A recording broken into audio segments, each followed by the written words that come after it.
Oh, wow! Quelle introduction! J'espère que vous n'allez pas être déçus. J'ai dit à Joël, j'ai dit, tu devrais laisser Saïd prêcher ce matin.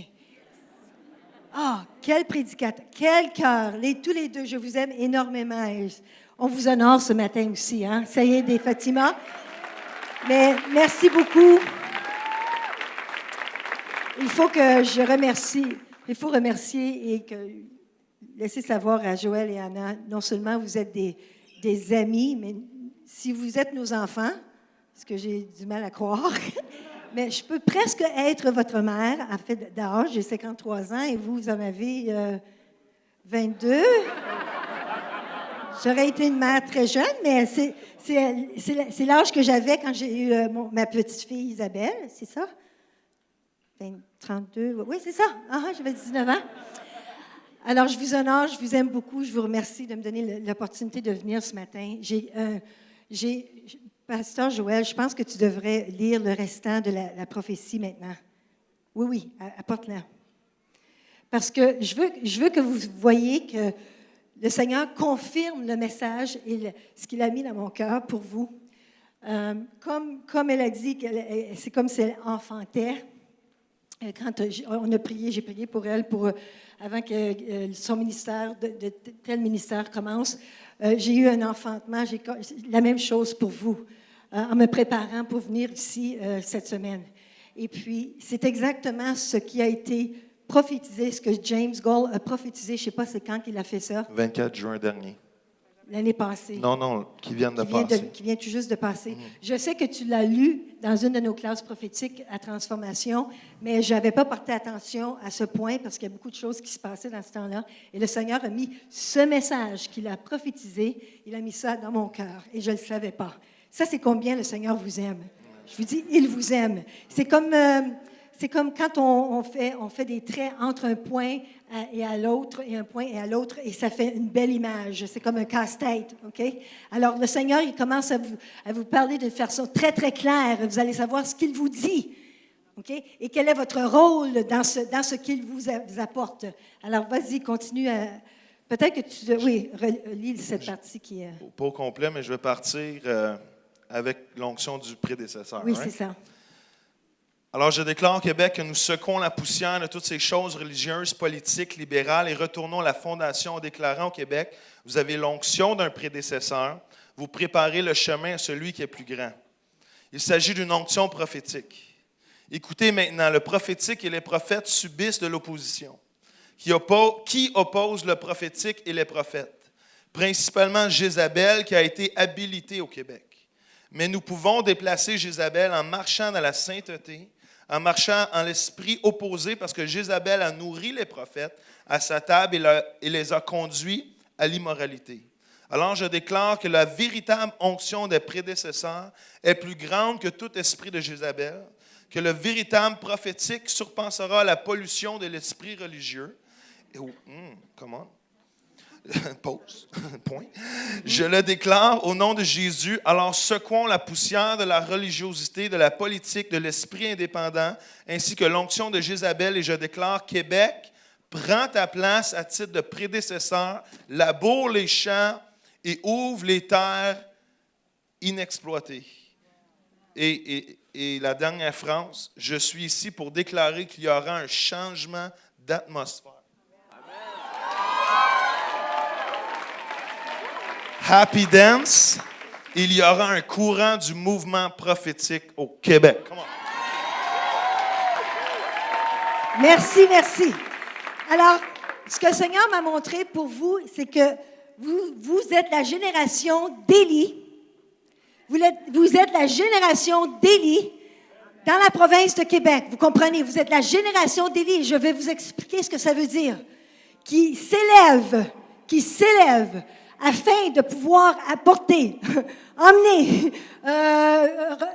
aller chercher le royaume des cieux même sur cette terre, vous comprenez? Avec la puissance de l'Esprit Saint et avec audace, vous allez être l'armée à qui Dieu vous appelle à devenir l'armée d'Élie. Alors, je vais vous expliquer. Dans Malachie, ça dit, voici, c'est 4, versets 4, 5 et 6. Voici, je vous enverrai Élie, le prophète, avant que le jour de l'Éternel arrive, ce jour grand et redoutable.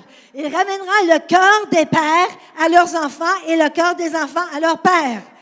De peur que je ne vienne frapper le pays d'interdit. Écoutez, c'est le dernier verset dans l'Ancien Testament. C'est les 2 derniers versets dans l'Ancien Testament. Dans Matthieu 17, 11, ou Luc 1, 17 avant ça, il marchera, parlant de Jean-Baptiste, devant Dieu avec l'esprit et la puissance d'Élie pour ramener les cœurs des pères vers les enfants et les rebelles à la sagesse des justes afin de préparer au Seigneur un peuple bien disposé. Vous êtes les précurseurs, vous êtes ceux qui vont préparer le chemin pour que les autres viennent au Seigneur, pour qu'ils retrouvent leur papa. Vous comprenez? C'est l'appel pour le Québec dans le moment. Vous n'avez pas beaucoup de chrétiens dans la province de Québec. Vous êtes un peu comme la France. Est-ce que vous vous rendez compte que vous êtes un remnant? Ceux qui ne sont pas ici, qui sont des chrétiens, eux aussi, ils font partie de ce remnant. C'est quoi en français?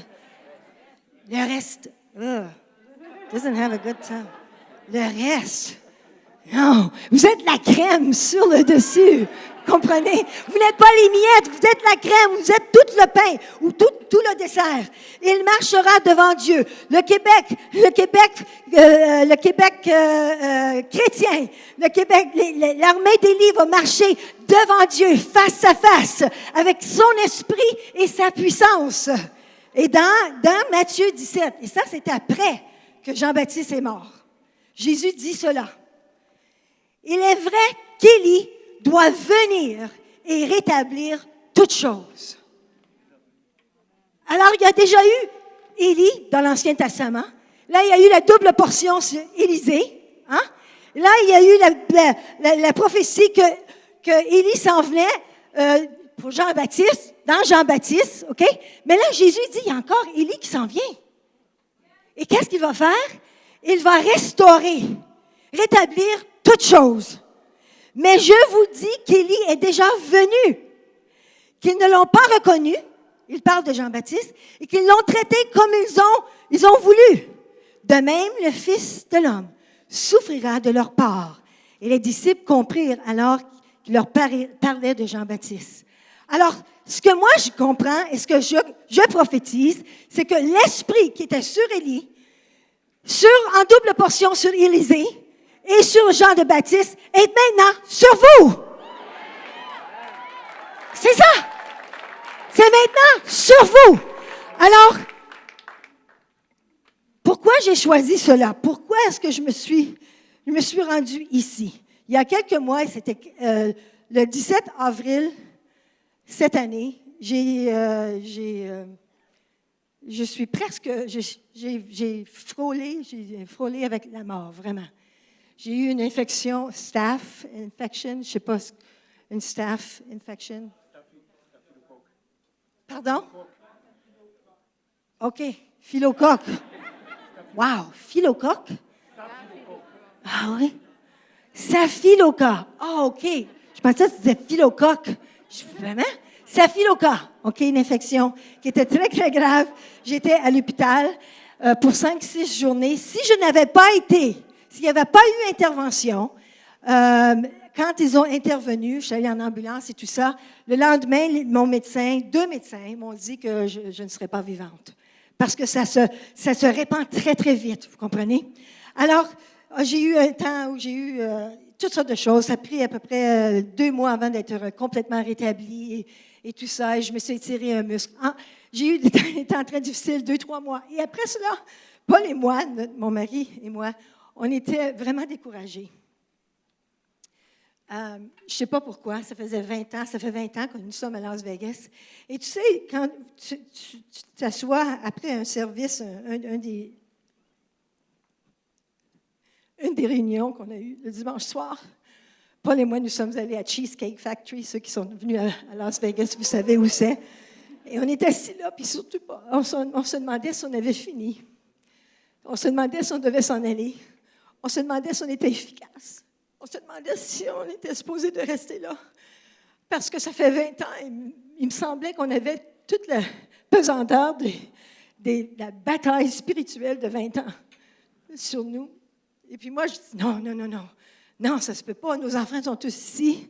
Non, il faut préparer. Il faut donner ce ministère. Il faut les préparer dans les prochaines 5 à 10 ans, 5 à 10 années qui s'en viennent. Mais on n'avait pas le courage. On dirait qu'on n'avait pas le courage. Alors, un de nos amis très proches, qui demeure aux Indes, qui est un évangéliste très, très, très puissant et bien, bien gentil, il nous aime énormément. Mon mari appelle Paul 3 jours plus tard. Il dit qu'il a eu une expérience avec le Seigneur. C'est comme une vision ouverte. Et puis il a dit, j'étais couché comme ça, allongé à terre, la face à terre. Et puis ça faisait 2 jours que j'étais en jeûne. Et je ne priais pas nécessairement pour vous, mais ce que j'ai eu, c'est quelqu'un qui m'a tapé sur l'épaule. Et je me suis levée, et j'ai vu un ange.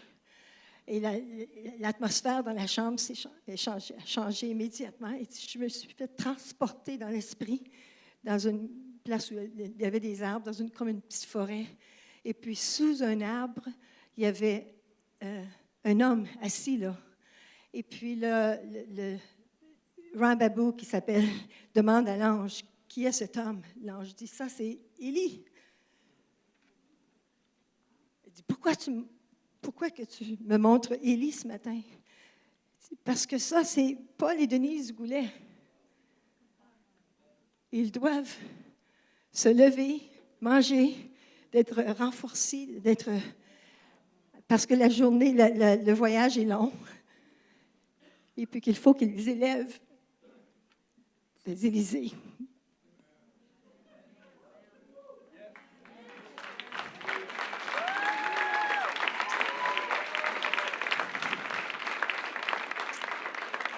À ce moment-là, je pleurais tellement parce que je me suis dit,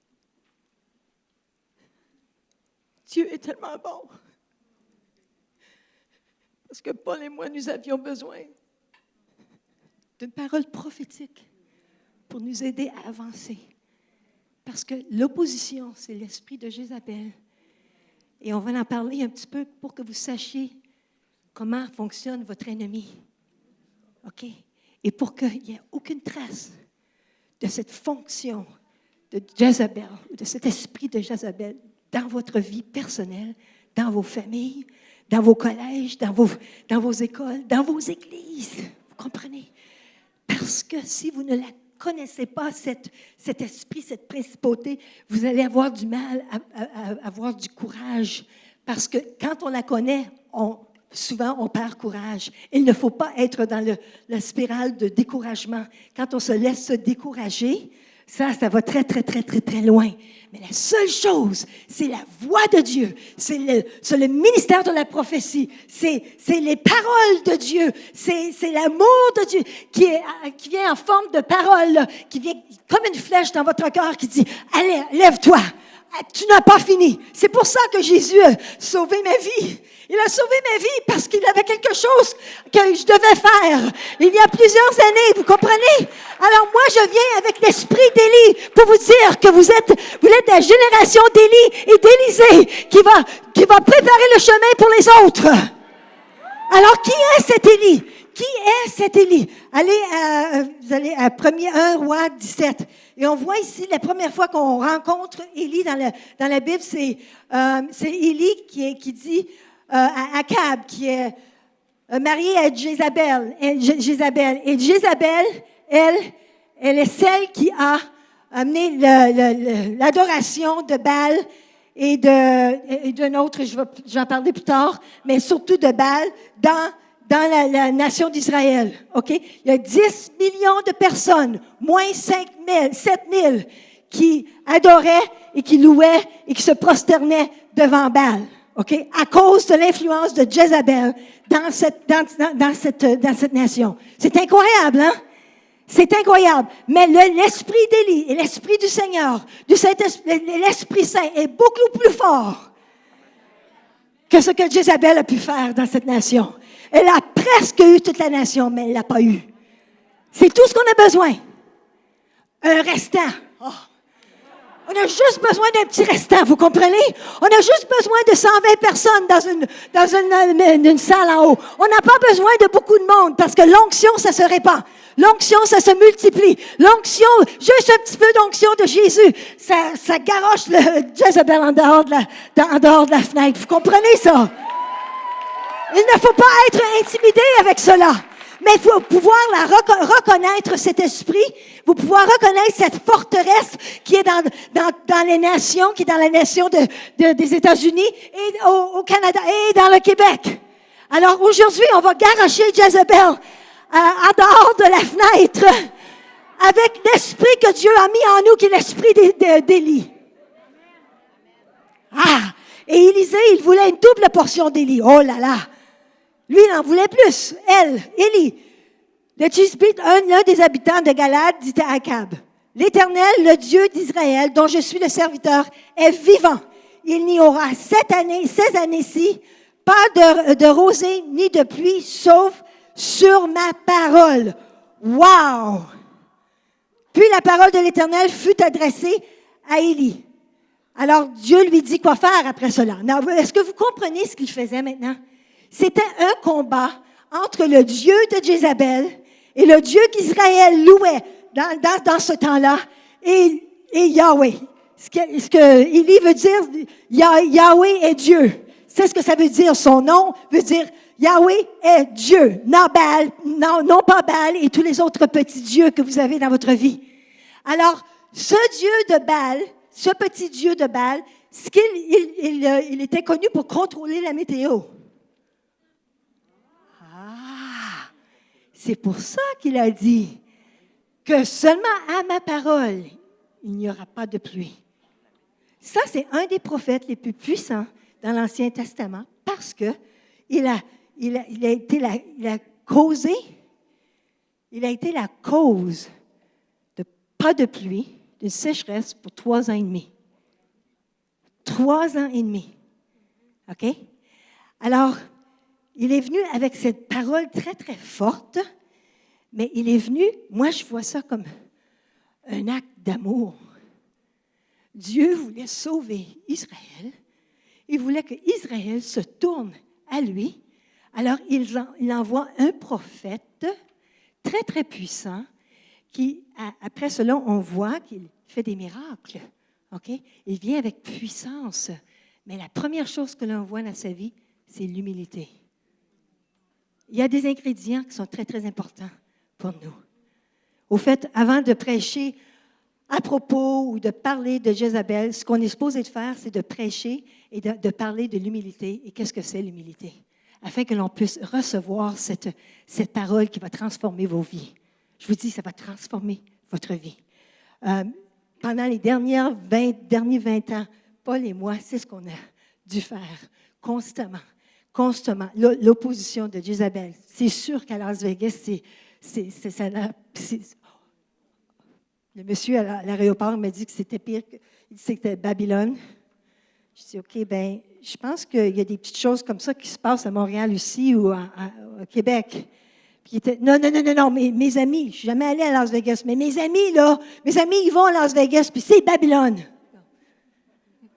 OK? Je voulais dire d'autres choses, mais je sais que Las Vegas, c'est Babylone. Mais il n'y a pas juste Las Vegas qui est Babylone. Il y a bien des choses qui sont Babylone, puis il y a bien des villes qui sont Babylone. C'est pour ça qu'on a besoin de l'esprit qui était sur Élie, Jean-Baptiste, qui est maintenant sur nous pour surmonter et pour être victorieux. Vous comprenez? Alors, si on voit, il y a plusieurs choses. Je vais aller très vitement parce que j'ai beaucoup de choses à partager.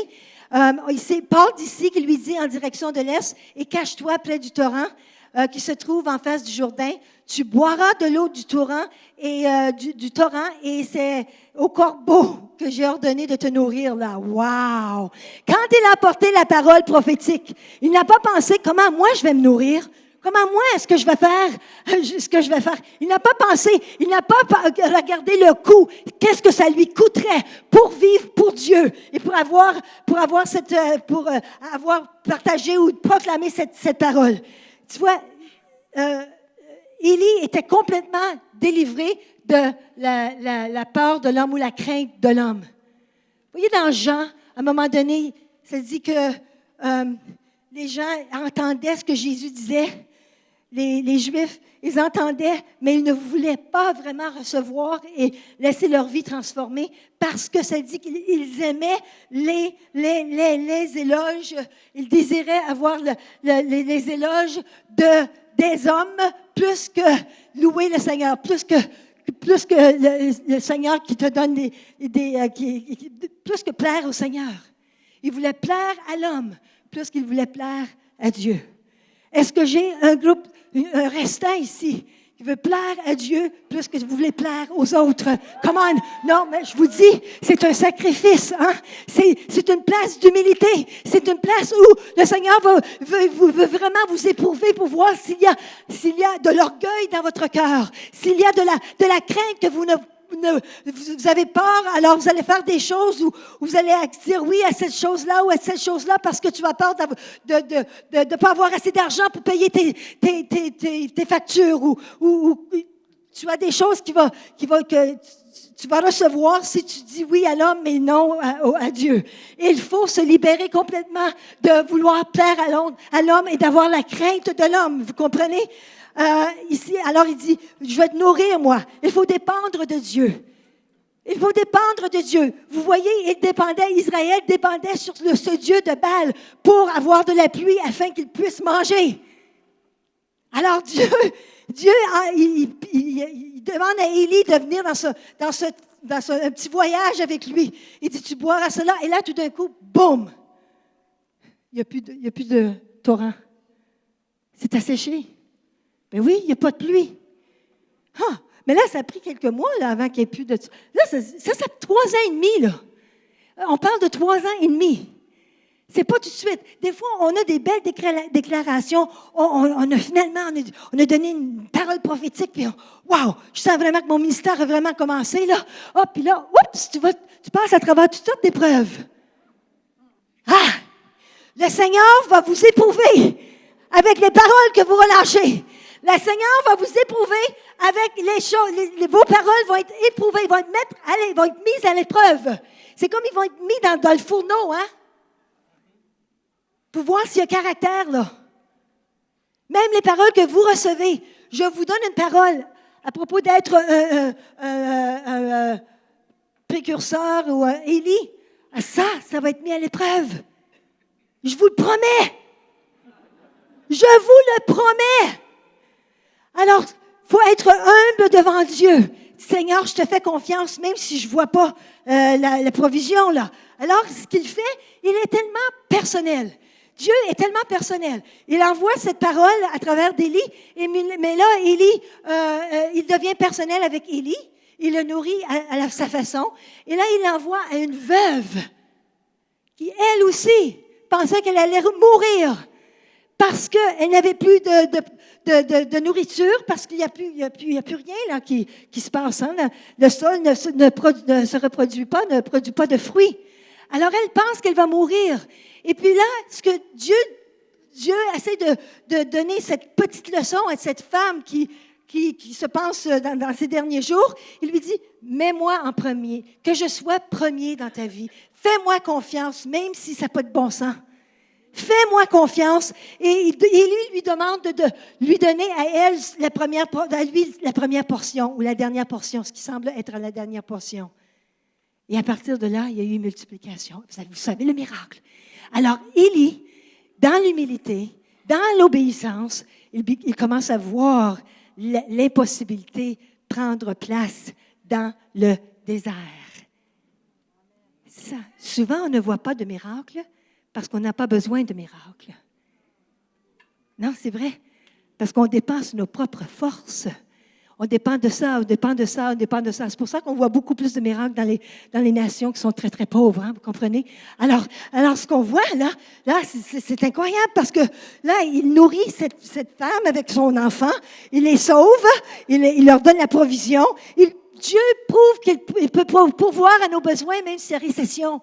Dieu prouve qu'il peut pourvoir à nos besoins, même s'il n'y a pas de pluie. Il est la pluie. Il est la réponse à notre problème. Vous comprenez? Il n'est pas Baal. Baal est sourd. Baal ne fait rien de bon. Baal, non. Baal, c'est un faux Dieu. Vous comprenez? Alors lui, il est la vraie chose. Et là, il fait quelque chose d'incroyable.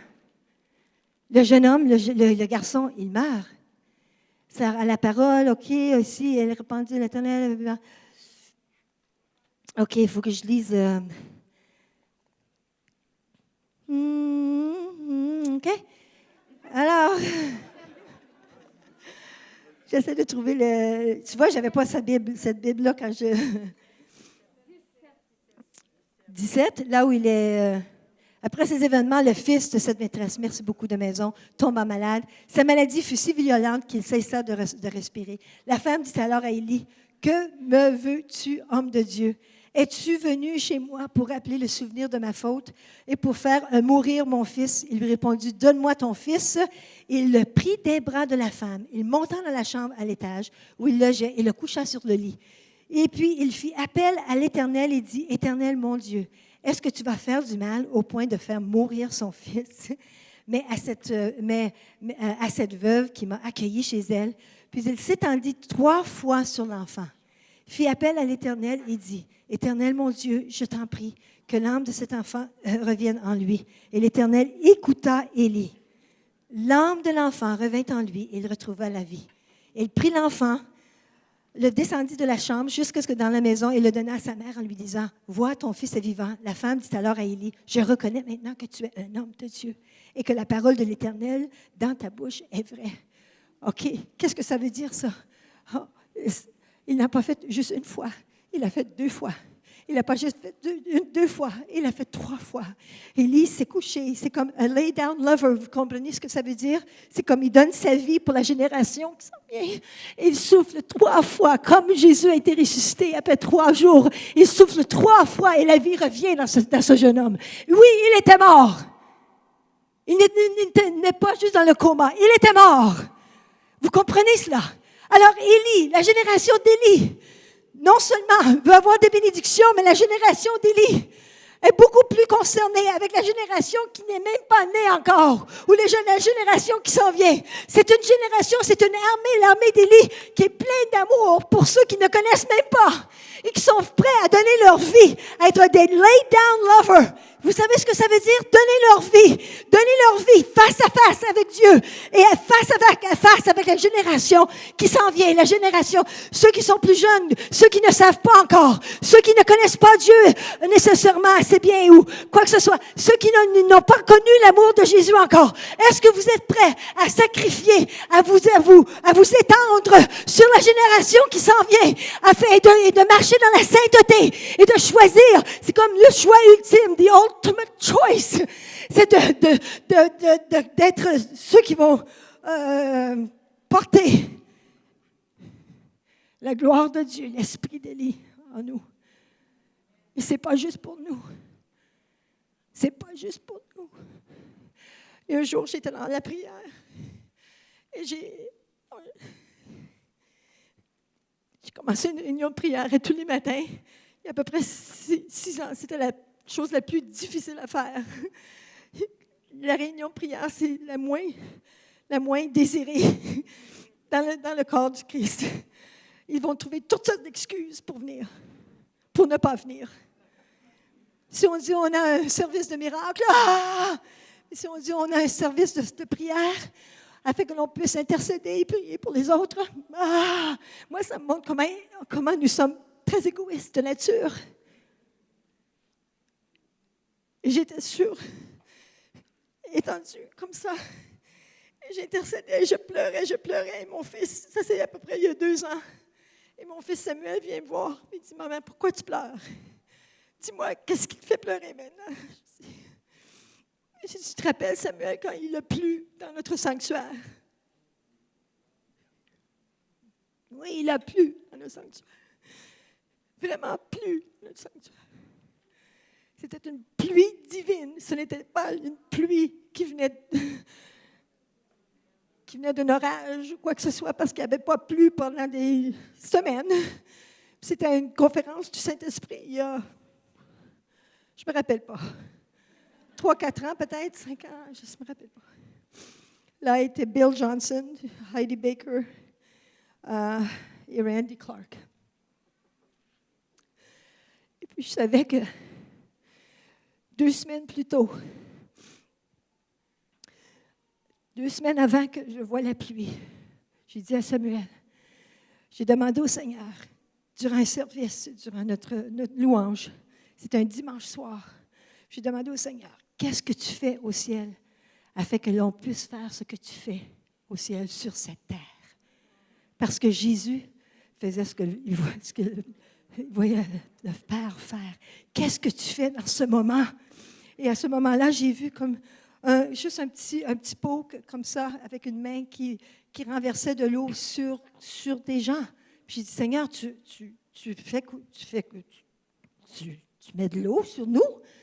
J'ai dit, qu'est-ce que je suis posée de faire avec ça? Je ne l'ai pas dit à personne.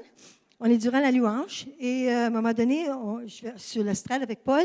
Et puis là, il dit, puis lui, il ne sait pas ce que j'ai reçu durant la louange. Et là, il dit, je veux que tous ceux qui sont les intercesseurs du matin, venez ici comme une, comment on appelle ça?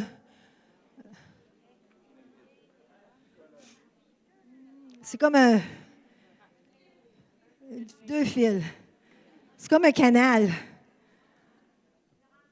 Oui, c'est 2 rangées, face à face. Puis tous ceux qui ne sont pas les intercesseurs, passez à travers et on prie pour vous. Comment ça s'appelle, ça? It's a Holy Spirit car wash, en anglais. Un lave-auto spirituel du Saint-Esprit.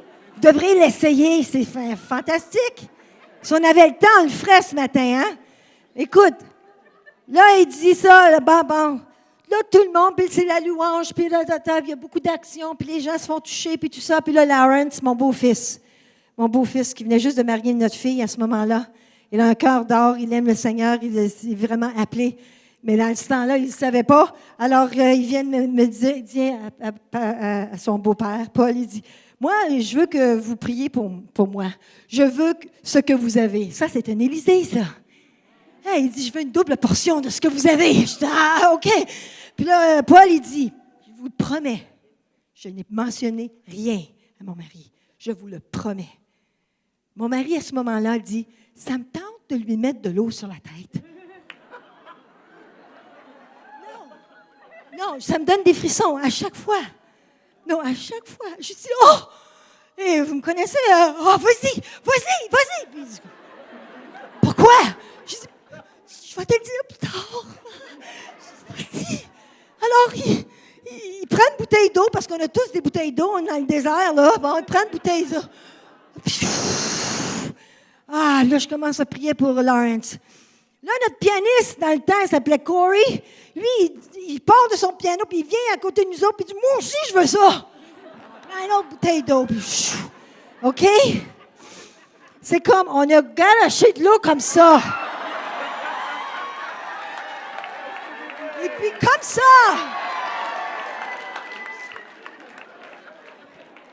sur Corey, puis je vous dis, je vous le promets, en dedans de 10 minutes, on avait une ligne de la plateforme jusqu'à la première salle de bain avec des pots d'eau qui venaient jusqu'à nous et on garochait de l'eau à tout le monde qui était là. On garochait de l'eau. Oui. Non, je vous le promets. On n'a pas planifié cela. C'est arrivé comme ça. Puis moi, je l'ai vu dans l'esprit au début, mais on l'a fait dans le physique. C'était un acte prophétique. Puis je l'ai même pas. J'ai même pas essayé de contrôler les choses. Dieu dit, je vous lave. Dieu dit, j'envoie ma parole qui vous vive dans votre milieu. C'est très, très symbolique.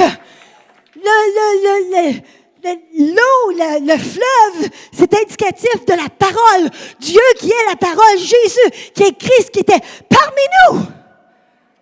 C'était un précurseur. Ça l'a prophétisé ce qui s'en venait 2 semaines plus tard. Je le sais. Alors, quand il a commencé à pleuvoir 2 semaines plus tard, je ne l'ai pas mis tout ensemble tout de suite, là. Mais c'est incroyable. C'est comme, on ne savait pas quoi faire. Alors, on a décidé de marcher sous la pluie.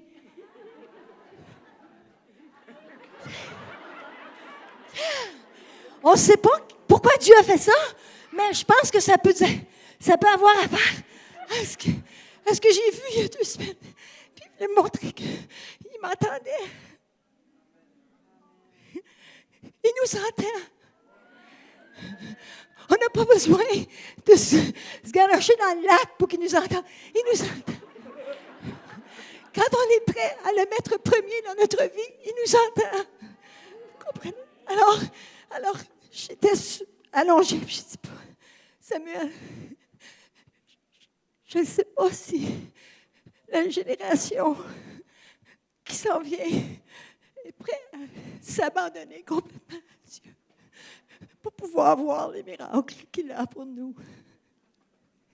Samuel, est-ce que tu comprends qu'il faut complètement s'abandonner à Dieu? Vivre une vie d'obéissance et d'amour et de laisser en arrière les façons et les péchés et l'esprit de Jézabel. On ne peut pas faire les deux. Puis s'attendre à ce que Dieu fasse de grandes choses à travers de nous si on piétine dans le champ de Jézabel. Plus tard, dans le chapitre 19, après que Élie, je n'ai pas eu le temps de faire tout ça, là, mais après qu'Élie a lancé un défi, vous avez vu, dans le chapitre 18, il lance un défi entre les 850 prophètes de Baal, de Jézabel, de Baal, et lui. Puis il dit, on va voir qui va vous répondre, qui va répondre à nos prières. Le Dieu de Baal ou le Dieu de Yahweh, oui, le Dieu d'Élie. Je vous demande la même question. Est-ce que dans votre vie, il y a des traces de Jézabel? Et je vais vous dire ce que c'en est. Est-ce qu'il y a des traces de Jézabel? Ou est-ce que vous êtes complètement prosterné devant Dieu en donnant votre vie pour le Seigneur, pour la génération maintenant et à venir? Est-ce que vous êtes prêts à vous débarrasser de toute trace de Jézabel afin que vous puissiez voir la gloire de Dieu dans votre vie? Non, ça commence avec chacun de nous. Et là, ça va avec nos familles. Et là, ça va ailleurs et ailleurs. D'accord? Alors là, on voit que le feu vient comme de raison. Dieu répond avec feu. Et c'est quand Élie fait une simple prière. Eux, les prophètes de Baal, pendant 6 heures, ils se sont prosternés, se sont coupés comme ça, là. Ils voulaient que leur Dieu leur réponde. Leur Dieu, non, il ne répond pas. Puis moi, ce que je trouve intéressant, c'est que Jézabel n'était pas là. C'est intéressant, hein? Elle a réussi à avoir 850 prophètes avec elle, qui mangeaient à la table avec elle, mais elle n'est pas là quand ils ont besoin de son aide. C'est pas un bon leader, ça. Moi, je dis que Jézabel avait peur du Dieu d'Élie parce que Akab, c'est lui qui a rassemblé tout le monde. Alors, Jézabel le savait. Alors là, il amène le feu de Dieu. Et c'est ce qu'on va voir, le feu de sa sainteté. Le feu qui dit que Dieu est vivant, il est bon, il est grand, il est meilleur que n'importe quel autre Dieu. Beaucoup meilleur. Ça se dit pas, mais c'est le seul Dieu, vraiment. Alors, chapitre 19, très intéressant. Il vient de voir quelque chose de puissant, quelque chose d'impossible, à moins que Dieu le fasse. Et puis, Élie se retrouve là, et c'est comme ça. Il se retrouve en dessous de cet arbre, exactement là où était l'Élie que Rambabou a vu, qui représentait Paul et moi. Il est sous cet arbre. Akab rapporta à Jézabel tout ce qu'avait fait Élie et la manière dont il avait tué par l'épée tous les prophètes. Jézabel envoya dans son message à Élie pour lui, alors un message à Élie, un seul message de Jézabel. Que les dieux me traitent avec la plus grande sévérité si demain, à la même heure, je ne te fais pas ce que tu leur as fait. Immédiatement, voyant cela, Élie se leva et partit pour sauver sa vie. Il arriva là, il dit, quant à lui, il marcha toute une journée. Bon. Alors Dieu lui dit, c'est assez. Maintenant, l'Éternel, prends-moi, Élie dit à l'Éternel, prends-moi la vie, car je ne suis pas meilleur que mes ancêtres. Il se coucha et s'endormit, et voici qu'un ange le toucha et lui dit, lève-toi et mange. Il y regarda, il vit à son chevet un gâteau cuit, il a mangé. Lève-toi et mange, car le chemin est trop long pour toi. Il se leva, mangea et but. Puis, avec la force que lui donna cette nourriture, il marcha pour 40 jours et 40 nuits jusqu'à la montagne de Dieu, jusqu'à Horeb. Pourquoi est-ce que Dieu ne l'a pas transporté? Il l'a transporté plus tard, vous allez le voir, plus tôt il l'a transporté. Mais non, il ne l'a pas transporté, il a marché 40 jours. On ne connaît pas le sacrifice, nous.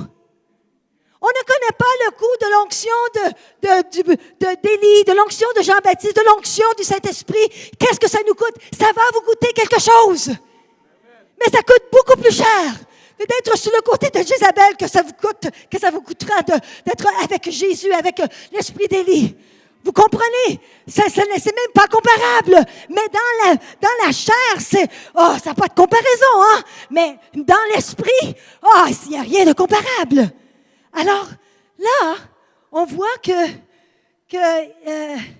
il est découragé et il a une grande crainte. Soyez alerte. Soyez aux aguets. Il faut faire attention quand on est fatigué. On vient de faire quelque chose de grand pour le Seigneur.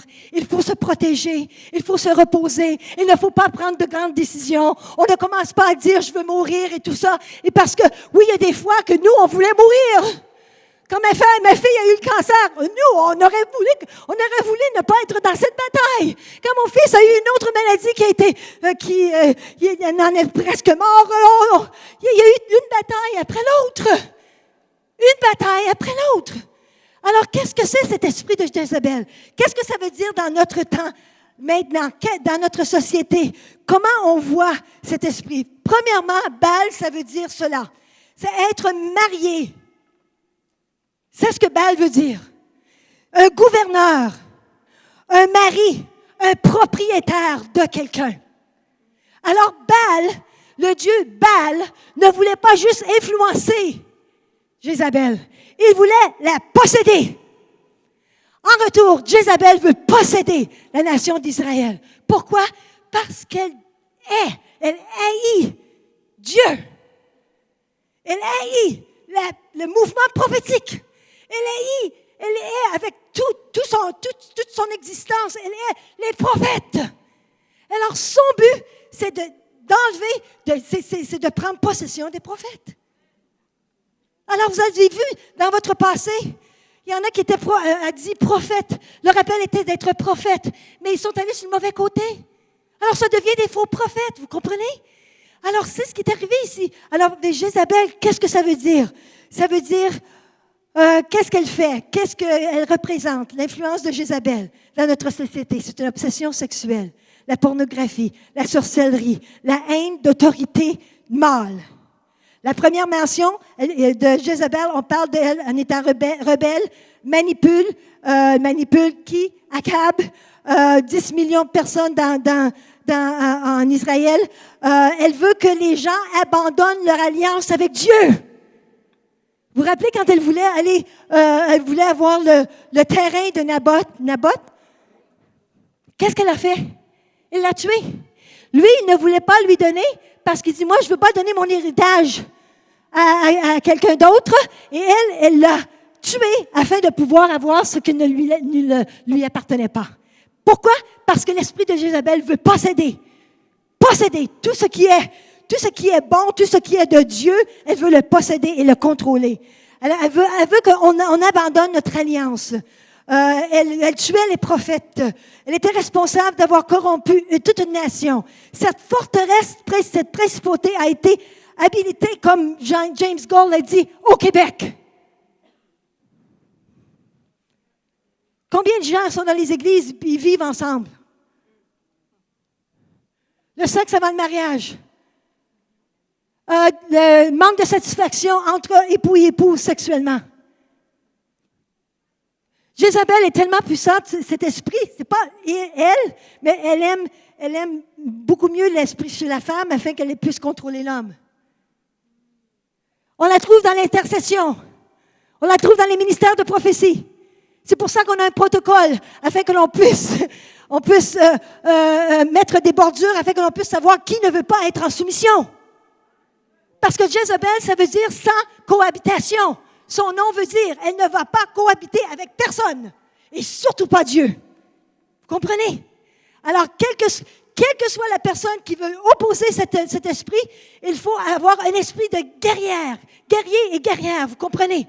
Faire voir la parole de Dieu, faire voir ce qui est plus fort que ses paroles à elle, c'est la parole de Dieu.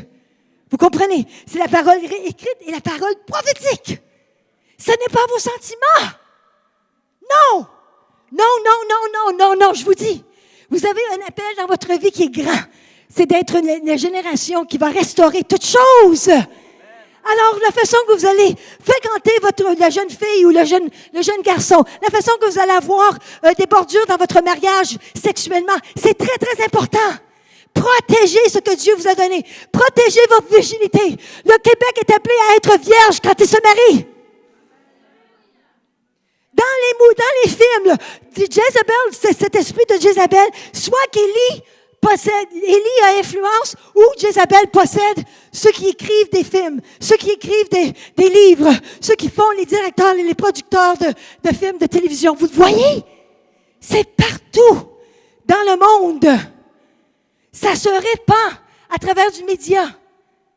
Ça se répand encore plus depuis qu'on a beaucoup plus de médias, vous comprenez? La pornographie, c'est elle qui est responsable pour ça. Mais nous, on a un choix. On a le choix de garocher Jézabel en dehors de la fenêtre, de se séparer de cela, mais je vous le dis, il faut le faire. Il faut le faire, c'est le temps pour le Québec. C'est le temps pour le Québec de faire cela. J'ai presque fini. Jézabel est indépendante, ambitieuse, elle veut le contrôle. Et comme je dis, elle est la repentance. Comme Jean-Baptiste et Élie, Jean-Baptiste voulait amener la repentance afin que l'on puisse être disposé pour Jésus. C'est la même chose que l'on fait nous. On vient à la repentance et on retourne à Dieu. Et on est rempli du Saint-Esprit, de la puissance, afin que l'on puisse avancer avec les dons prophétiques, les dons spirituels, avec les prophètes parmi nous. Vous comprenez? Ça va nous aider à avancer. C'est pour ça qu'on a besoin du ministère et l'onction de la prophétie, afin d'exhorter, afin de réconforter et afin d'encourager les autres, afin que l'on ne choisisse pas la mauvaise place. Quand on devient découragé, on fait de mauvaises décisions. On devient victime de cet esprit de Jézabel. Est-ce que vous comprenez? Moi, je ne veux pas être bizarre ce matin. Je veux que vous compreniez. Elle ne cède à personne. Elle n'est ni féminin ou masculin. Elle est attirée à la femme parce qu'elle n'a pas besoin de force physique pour posséder. Comprenez? Un seul regard d'une personne qui a l'esprit de Jézabel, qui est tourmentée, parce que ça, on est vraiment tourmenté. Il y en a qui ne s'en rendent pas compte. Vous avez ouvert des portes et vous êtes désensibilisés à tout cela. Et là, vous vous rendez compte que vous voulez être dans la sainteté parce que vous voulez être porteur de l'esprit d'Élie afin de pouvoir préparer le chemin pour le Seigneur. C'est la seule façon qu'on va pouvoir surmonter ce qui s'en vient dans le futur. C'est d'être rempli du Saint-Esprit et avoir le feu de la sainteté en nous. Vous comprenez ça? C'est le temps pour le Québec de savoir que vous êtes appelés à marcher dans la sainteté. La sainteté. Elle était dans la sorcellerie et dans les choses sexuelles. Et je sais qu'il faut que je sais, pasteur, je sais, je suis très soumise. Je veux je veux que tu saches que je suis très soumise. Je veux juste finir cela ici, OK? Oui, je m'en viens. Je m'en viens. Préparez-vous à répondre à cet appel. Sinon, juste pour vous, pour vos enfants, pour ceux qui ne sont même pas encore nés. Je vous promets que quand on est déménagé à Las Vegas, il y a 20 ans, Paul et moi, on a fait des décisions guidées par le Saint-Esprit parce qu'on ne voulait pas que nos enfants soient sujets à nos mauvaises décisions. Et on a été jugés, on a été là. Et nous sommes debout et ceux qui nous ont jugés sont détruits. Ce n'est pas nous qui les a détruits. Hein? Et là, beaucoup de personnes reviennent à nous. 10 ans plus tard, on a laissé l'Église. Ce n'était pas bien la façon qu'on a laissé l'Église. On ne savait même pas pourquoi ils laissaient l'Église. Et puis, on veut que tu nous demandes pardon. Ma famille est détruite. C'est comme ça. J'ai perdu 2 enfants. Je ne sais pas si je les aurais perdus. Si j'étais restée ici, je devais continuer à combattre ce qui se passait. Je vous dis, l'esprit de Jézabel a envoyé, a chassé les personnes qui avaient des problèmes dans le temps et se sont appris à nous. Alors, ils se fâchent contre le leader, comme de raison. Et puis, ils se sont en allés. Et puis là, il y a destruction. Hein? C'est vrai. Dans Apocalypse, je crois que c'est 2, 20. Ça, c'est dans le Nouveau Testament. Hein? Souvent, on parle, ça c'est l'Ancien. Non, on en parle dans le Nouveau. Écrit à l'ange de l'Église de Thyatire. Voici ce que dit le Fils de Dieu, celui qui a les yeux comme une flamme de feu. Dites avec moi, flamme de feu. Et dont les pieds sont semblables à du bronze ardent. Je connais tes œuvres, ton amour, ta foi, ton service et ta persévérance. Vous voyez ce que c'est? Cette Église-là, Dieu voit ses œuvres. Amour, foi, service et persévérance. Est-ce que c'est dans vos églises, ça? OK? Mais regarde ce qu'ils ont. Je sais que tes dernières œuvres sont plus nombreuses que les premières. Alors, vous produisez beaucoup. Mais ce que j'ai contre toi, mais il y a quelque chose contre cette Église, c'est que tu laisses faire Jézabel. Cette femme qui se prétend prophétesse, elle enseigne et égare mes serviteurs pour qu'ils se livrent à l'immoralité sexuelle et mangent des viandes sacrifiées aux idoles. Je lui ai donné du temps pour changer d'attitude ou de repentir, mais elle ne veut pas se détourner de son immoralité. C'est dans l'Église, hein? C'était dans l'Église, là, ici, là. C'est certainement dans l'Église, ici, maintenant. Plusieurs milliers d'années plus tard, hein? Milliers d'années plus tard. Je lui ai donné du temps pour changer d'attitude, mais elle ne veut pas. Voici, je vais la jeter sur un lit et envoyer un grand tourment à ceux qui commettent adultère avec elle. Ouch! S'ils ne se repentent pas de leurs œuvres, je frapperai de mort ces enfants. Wow! Et toutes les églises reconnaîtront que je suis celui qui examine les reins et les cœurs, et je traiterai chacun de vous conformément à ses œuvres. Si ça n'apporte pas la crainte de Dieu, la vraie crainte de Dieu, je ne sais pas qu'est-ce qui va apporter la vraie crainte de Dieu dans notre vie. Ça, c'est le Nouveau Testament. Ça, c'est dans le dernier livre. Et là, il dit, « Quant à vous, les autres croyants de Thyatire, qui n'acceptaient pas cet enseignement, qui n'avaient pas connu les profondeurs de Satan, comme il les appelle, je vous dis. » Alors, ceux qui n'ont pas reçu cela, qui n'ont pas les choses de Jézabel, je ne mettrai pas sur vous d'autres fardeaux. Alors, ceux qui ont gardé le chemin droit, qui ont eu le choix ultime de rester avec le Seigneur, même si c'était difficile, même s'ils étaient tentés, seulement ce que vous avez, tenez-le fermement jusqu'à ce que je vienne. Au vainqueur, à celui qui accomplit mes œuvres jusqu'à la fin, je donnerai autorité. Dites avec moi, autorité sur les nations. Wow! Pas juste autorité avec la tentation que vous avez là. Non, sur les nations. Vous allez commencer à influencer des nations. Wow! Parce qu'on a garoché Jézabel en dehors de la fenêtre, comme j'ai eu, comment vous le dites en français? J'ai eu. J'en ai eu assez. Il y en a eu assez.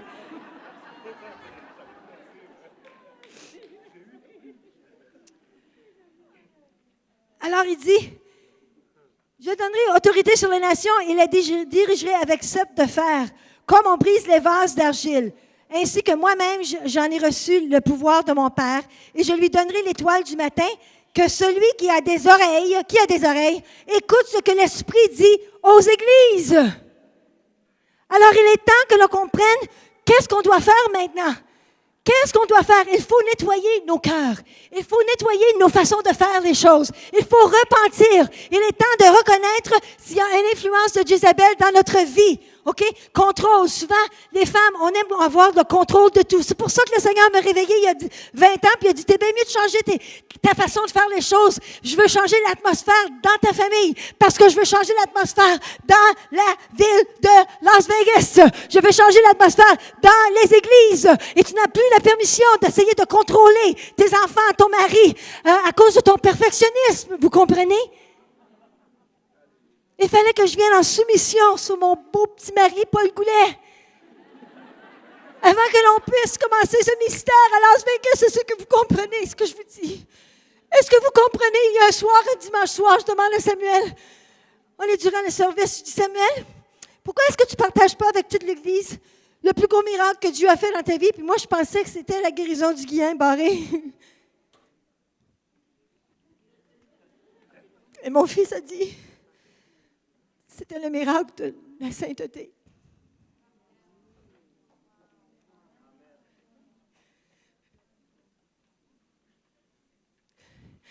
À ce moment-là, j'étais... Parce que je ne savais pas qu'il l'avait partagé, qu'il partageait ouvertement.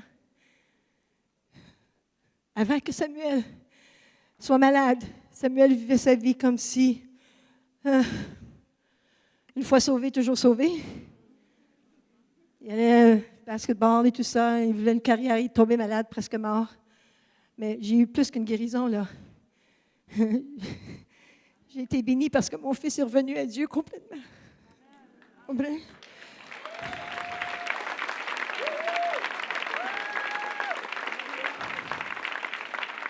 Son papa lui a dit, avant qu'il tombe malade, Samuel, il y a une double portion pour toi, comme Élisée a demandé à Élie.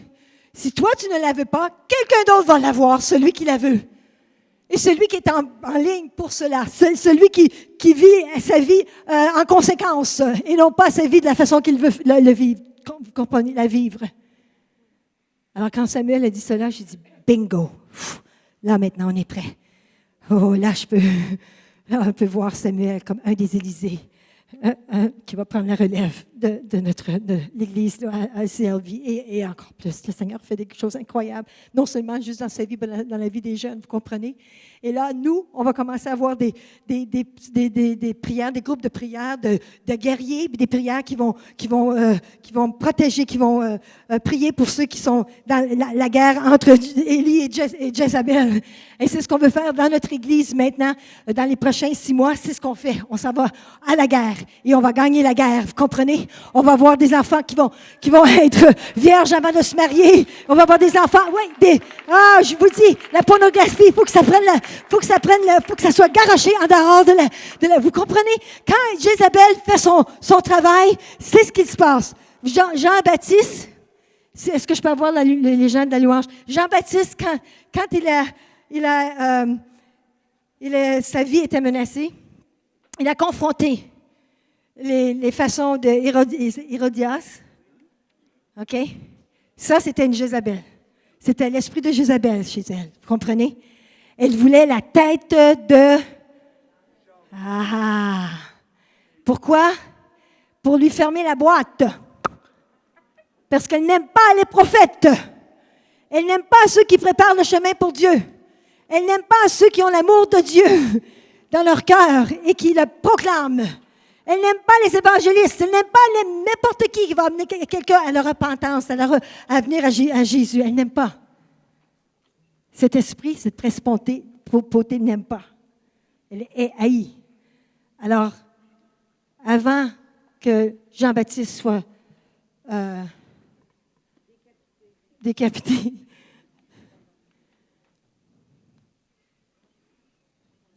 Il a demandé à quelqu'un d'aller voir Jésus. Il demandait à Jésus si c'était vraiment le Messie qui avait été envoyé. Immédiatement, il a eu le doute. Immédiatement, il a été découragé. Immédiatement, il a crainte. Et ce qui était vérité pour lui était devenu confusion pour Jean-Baptiste. Comprenez? Il avait vu Jésus se faire baptiser avec tout ça, là, l'Esprit Saint qui est venu sur lui et tout ça. Il savait que c'était la vérité. Il savait que c'était la vraie chose. Mais à cause de l'influence de cet esprit de Jézabel, il ne sait pas qui il est. Il ne sait pas qui Jésus est. Et il se demande. Il est confus. Est-ce que vous comprenez? Ce n'est pas toujours avec les choses sexuelles, c'est un contrôle. Et ce qu'elle fait, ce qu'elle a fait avec Élie, parce qu'elle n'avait pas d'autre chose avec quoi elle pouvait vraiment faire, elle est allée au découragement et à la crainte. Elle avait peur. Alors, quand tu as cette peur de cet esprit, quand tu es sous cet esprit, tu ne veux pas vivre.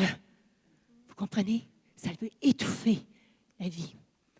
Alors, combien d'entre vous, c'est ce que le Seigneur vous appelle à être une génération qui est prête à donner sa vie pour la génération qui s'en vient et de marcher dans la sainteté pour préparer le chemin. Combien d'entre vous voulez faire cela? Vous dites, OK, ouais, tout le monde. OK, ce que je veux que vous fassiez, je veux que vous avanciez. Avancez-vous. Avancez-vous. On a 5 minutes pour faire ça ici. Là. OK? Je veux que vous montiez sur l'estrade. Avancez-vous. Montez sur l'estrade. Je vous donne la permission. C'est correct, Pasteur Joël? Pasteur Joël? Il n'est pas ici. OK. Hannah, j'imagine que c'est correct. Oui, ben c'est trop tard. Hein? J'ai déjà demandé, c'est ça? OK, vous pouvez rire.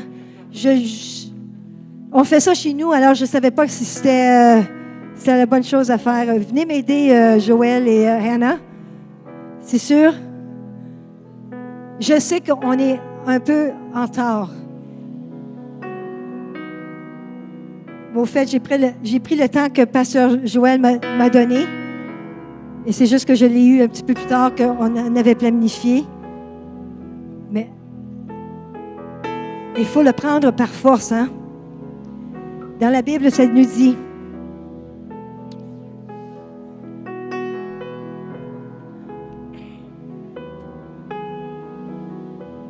Et si vous ne pouvez pas venir sur la plateforme, venez ici remplir le devant de l'autel, à l'autel ici. Venez remplir le devant de l'autel si on ne peut plus en mettre.